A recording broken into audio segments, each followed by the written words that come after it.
This is a one-speaker meeting. Please welcome our speaker tonight, Rick.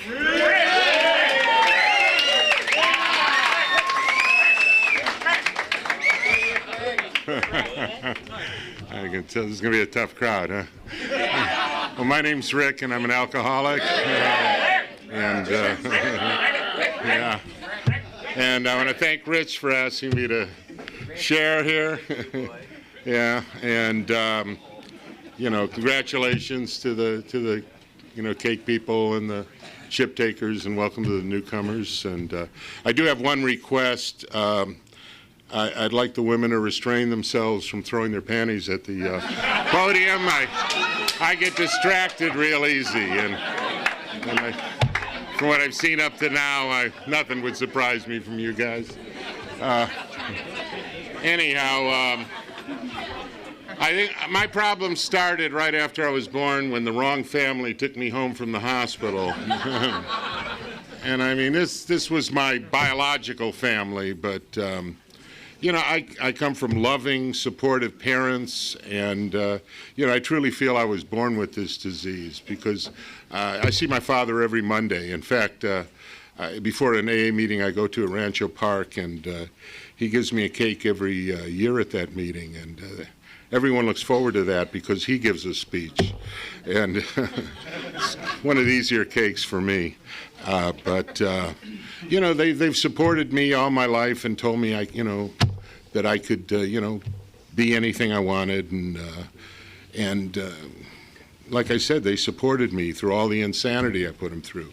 And I really feel like I was born with this disease. I always felt like I was a little out of step with the world around me, and things happened through my formative years that kind of emphasized this.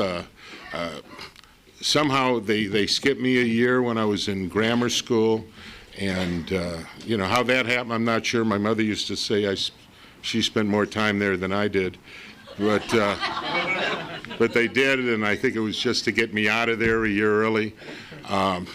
And I was always big for my age, and I got along well athletically, but I was maturing at a normal rate. And I know when I got to high school, and I really first started noticing, the girls in the class, that they all wanted to date guys their age or older, and I was at least a year younger than everybody in class. So it really, like I said, kind of inhibited me socially. And I went to high school and college in the 60s, and I remember when I went to college, first year there, I was introduced. It was like mandatory study, marijuana, and I got I'm Jewish, of course. I mean, Richard asked me to speak, and he tells me that's one of his requirements for speakers. Well, it helps. It's not really a requirement, but it didn't hurt, right? So. Wine has a lot to do with our, with our religion. Shorthand for all Jewish holidays are, they tried to kill us, we won, let's eat.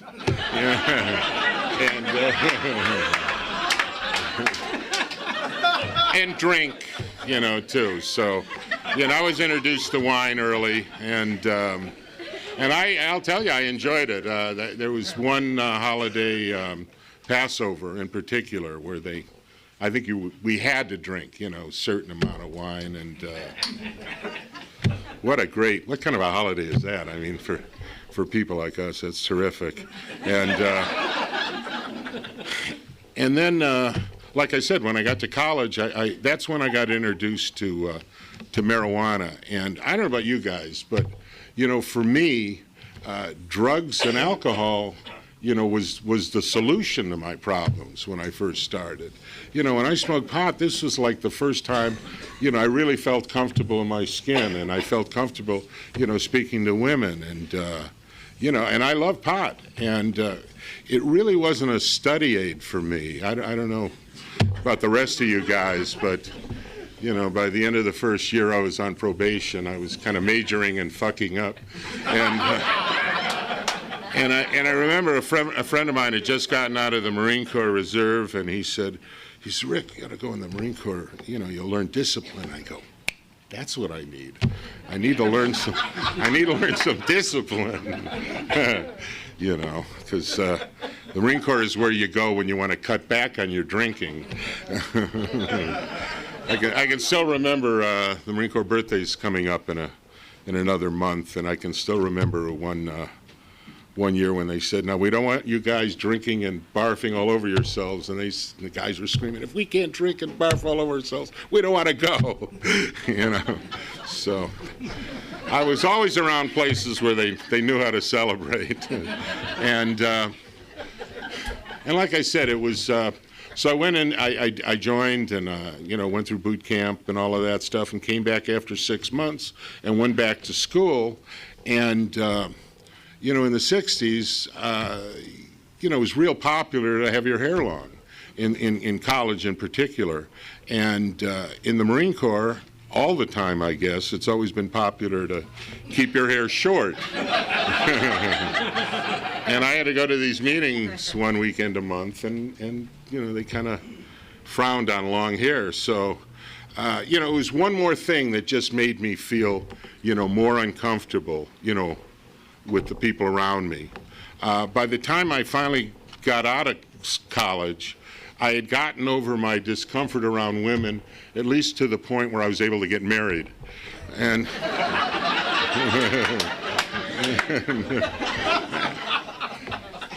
and you know, I married a great gal. She was, you know, she was smart. She really was top of the line, and she knew that I'd always been interested in law, and once she graduated a year later, and you know, she said, "Why don't you take the law school admission test and see if you get into law school?"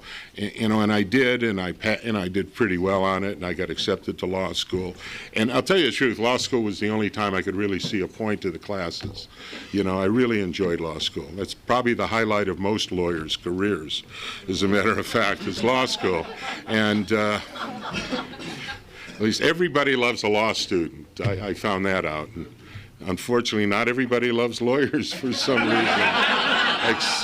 Now, you know, when I was growing up, all the lawyers on television were Perry Mason and the Defenders and Owen Marshall. They were all criminal defense attorneys. And that's what I saw Anatomy of a Murder. And I figured that's what, you know, lawyers did, were criminal defense attorneys. In fact, I remember when anyone used to ask my wife, Jackie, you know, what's Rick do for a living? She'd go, "Oh, Rick, oh, he's a criminal attorney," you know. And she wasn't as excited about that as I was. And I'll tell you, there was a lot of pressure on me because at the end of the cases, you know, my client didn't always leave through the same door I did. And so I seriously took all the cases serious, and I did a lot of my own research, and I'd always go out to the scene of the crime, and I liked to interview the witnesses, and I always felt if I played with the case enough, you know, I'd figure out a way to win. But like I said, this put a lot of pressure on me, and I can still remember I had an office in Van Nuys, right near the courthouse, and we were living in West L.A., and I can still remember getting in my car at the end of the day to drive home, and I always had a couple of joints rolled, you know, by the sun visor. And I can remember towards the end of my marriage, you know, smoking the joints on the way home, and I'd get home and I'd sit in the den, and I had this special bowl for, you know, cleaning pot, and you know, I'd sit in the den and just roll and smoke joints all night. And about 10 o'clock, my ex would come in the, you know, the den, and she'd go, "Rick, you know, it's time to go to bed." And I'll go, "I'll be right there." And she'd go to sleep, and I'd stay up till probably 12, 1 o'clock pretty much every night. And you know, finally she said, "You know, it's enough. You know, you got to go." And we split up, and I remember I had kind of mixed emotions because, you know, we had two great kids, and you know, we'd had a really good marriage for the first 5 years. We were at the 13-year mark at the time, and but like I said, I always kind of felt cheated. socially when I was in high school and college, and I figured now would be my opportunity to do some catching up. And I noticed when I started dating, after the divorce, that I seemed to be more popular with women when I had cocaine for some reason. So, being a criminal defense attorney and representing quite a few dealers, it was never really a problem for me to get it. And so I had it. I mean, the funny thing was, though, is I never enjoyed, tooting cocaine. It really never did a lot for me.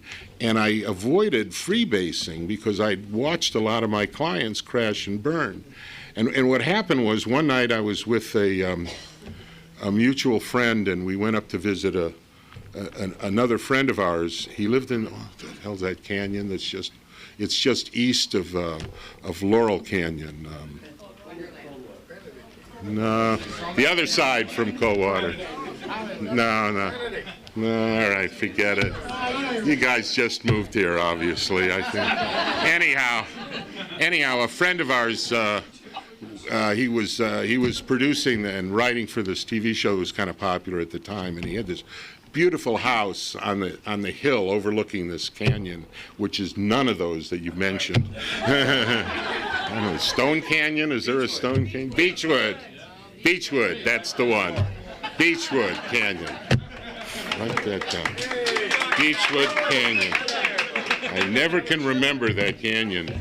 And that was really where the downward spiral, English isn't my first language. Anyhow, that was where we're in this beautiful house overlooking this canyon, and they broke out all this freebase equipment. And I remember at the time thinking, how bad can it be? This is so elegant, It's beautiful surroundings and the beautiful view, and I can do this. And I don't know if any of you guys have freebased, probably one or all of you. But I'll tell you, I've never met anything as seductive in my life, and all I know is 4 years later, I'm living in this really fancy hotel in Hollywood called the Hollywood La Brea, and if you could scrape $18 together, you could stay there. And my life revolved around getting and doing cocaine, and what happened was I was having I don't know if anyone can relate to this, but I had a problem with my mail. I was real good at, like stacking it chronologically neat. My problem was opening the envelopes, and dealing with what was inside. And I noticed I was getting a lot of letters from the state bar, and I kind of knew that they weren't saying, Rick, you've just been elected trial lawyer of the year. We want you to come up and accept an award at the next bar convention. Because I'd stubbed my toe a couple of times. I'll get into that maybe in a little while. Yeah, shoes was a problem. Somebody let out the secret, but I'll talk about that later. But and at the same time, my self-esteem had gone down, and I was really questioning whether I should still be practicing. I just didn't think, I was worthy of doing it. And basically, what happened was, I had a trial coming up, and I decided, that I would make this trial my test, and I would clean up for the trial, and I would, really prepare for it. And if I could win this trial, then I would deal with whatever the state bar was writing me about. And if I lost, then I, would just confirm what I really knew in my heart of hearts, is that I shouldn't be practicing, law anymore. And it was kind of interesting because I was trying the case in front of a judge who really didn't like me a lot.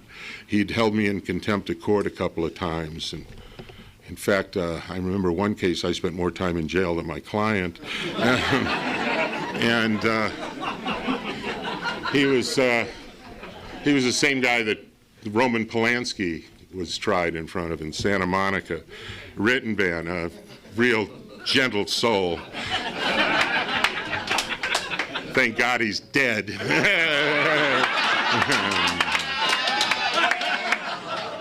I cry on the anniversary of his birthday every year.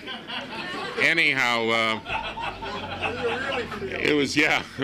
Anyhow, this was like most of the cases I was handling at the time, it was a cocaine case, possession for sale, and it was a 2-week trial. In fact, during the course of the trial, my client was held in contempt, and his bail was remanded, and judge threatened to hold me in contempt and throw me in jail.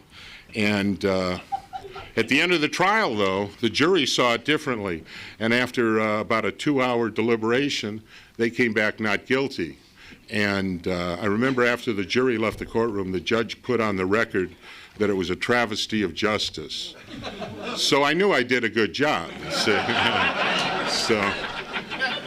And what I did was I then went and hired an attorney friend of mine to represent me with the state bar. And I got to tell you, my feeling is that I'm always kind of amused by the fact that this is an anonymous program. I don't know about you guys, but I was like the last person to figure out, that I had a problem. I mean, coke dealers that were living off me and my entourage were trying to get me to slow down, because I guess they knew if they got arrested, they'd want me to come to court and, at least speak understandable English and, show up fully dressed, shoes, and represent them. So even they were trying to get me to slow down. And this guy said he'd represent me with the state bar on the condition that I go into a hospital for 30 days. And I agreed to do it. And I had sent, God, hundreds of clients to, Warm Springs and, Cry Help and other programs like that. And to tell you the truth, I really hadn't the faintest idea what happened at any of these programs. But I knew I could stand in front of the judge, and at least the first couple of times the person was in trouble, get a judge to, go along with the program rather than throwing them in jail. And so I figured I'd go in, and I would go in with an open mind. As long as I'm going to be there, I'll see what I can get out of this. And I remember the first night I was there,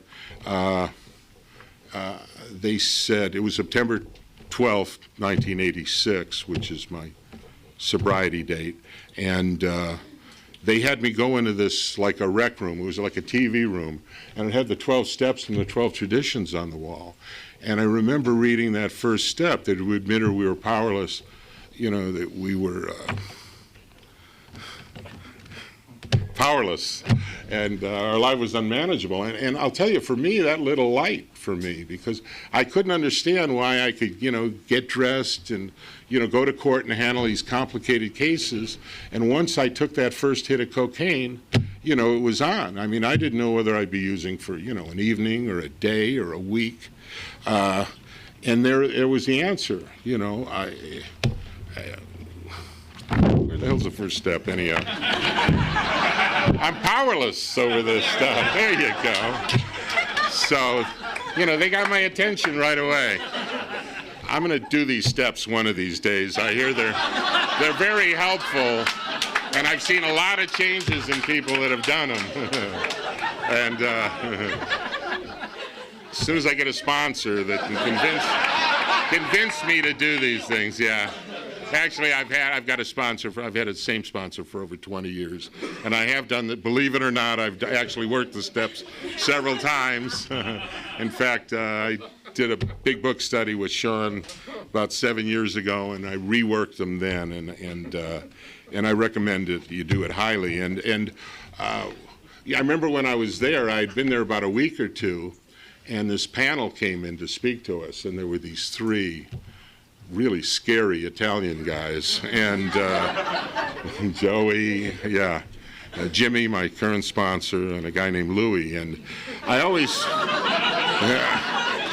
feel that if these guys had been around at the time of Moses, we'd have at least 15 commandments today, because these guys had done every mean, nasty thing you can do to another human being or yourself, and they'd invented several too along the way, and yet when we were and listening to their story, you know, when they got to the recovery part, which hopefully I'm getting into, you know, I looked in their eyes and I could see the sincerity in their eyes, and these guys, you know, had changed. And that was kind of like the second step for me, because I felt if God could return these guys to sanity, you know, I had a chance. And I remember they told me a lot of truths about myself, because I always felt, you know, nobody experienced the stuff I did, and nobody did the things I did. You know, one of the things they said was that if you stop using for a period of time and then you start using again, within a short period of time you'll be back where you were and worse.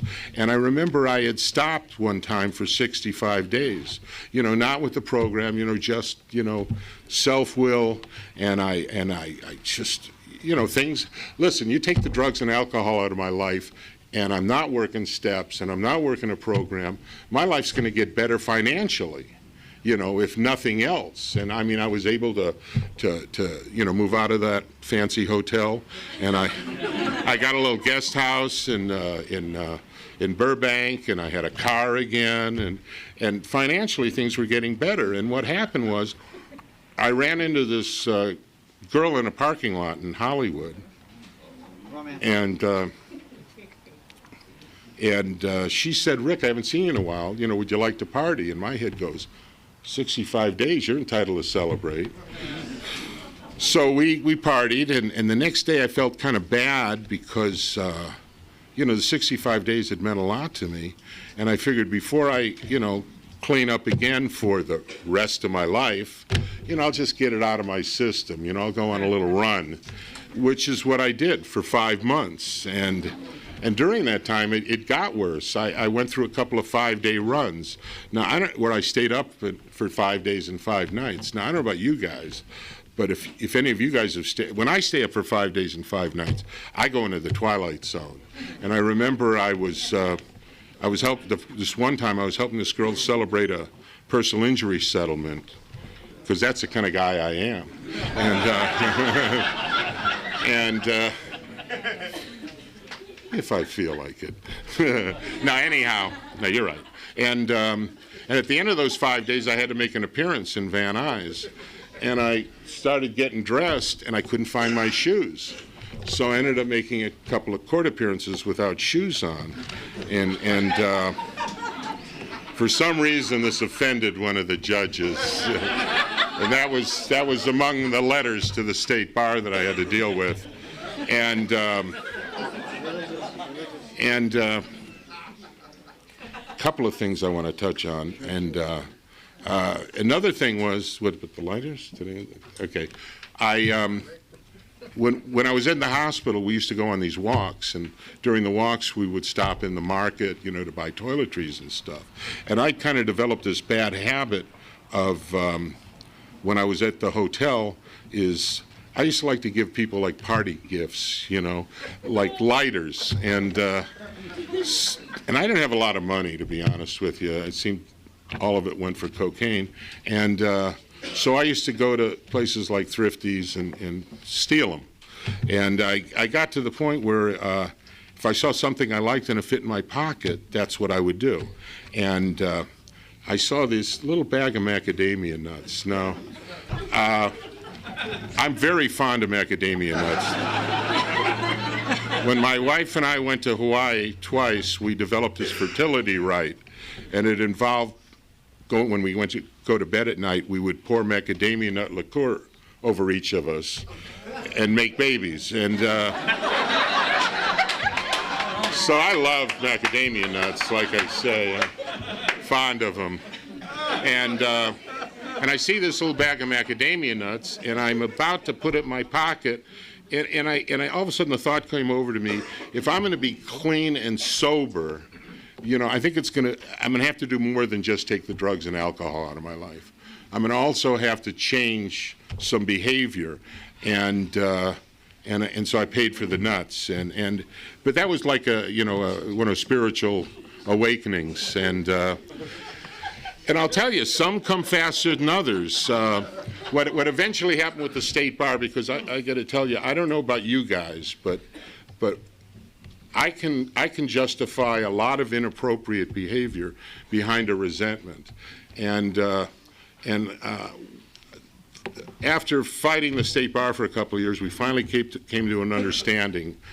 I'm going to try and wrap up with this, and that they said, take a year off, concentrate on your sobriety. I'd already been sober a couple of 2-3 years at the time, and then reapply and start practicing again. And I took a job with a guy that used to law clerk for me, and it was really a humbling experience. And about the time the year was up, they lost a major client. He was doing personal injury, and they let a lot of people go, and I was among them. And I was actually grateful because like I said, it was a real humbling experience, and I wasn't happy there. And I'm about to get my license back, and I'm excited about it. And the state bar just wasn't reinstating me fast enough, and I was copping this big plus I was running out of money. I didn't have a lot of money. And what happened was I hadn't cut loose all the friends I had known, when I was out there. And I was presented with a situation. I knew a couple of guys that were coming to town from the St. Louis area. There were 2 different guys, and they would come every week, and they were buying large amounts of cocaine. And I thought, you know what? I can help Los Angeles. I can get like a kilo of cocaine out of here every week and make money at the same time. I mean, what could be better? Now, if any of you guys are thinking along those lines, I'm going to share this with you for free. The police, reminded me that it was illegal. And after fighting this case for a while, I spent my 7th birthday in Tehachapi. Now, I've heard a lot of people share, about, having to go to prison and then getting sober. And, I think anybody can go to prison and then get sober. You have to be a real fucking idiot to get sober and then go to prison, And I'll tell you, that's one of the things I did, and a lot of it had to do with the 3rd step.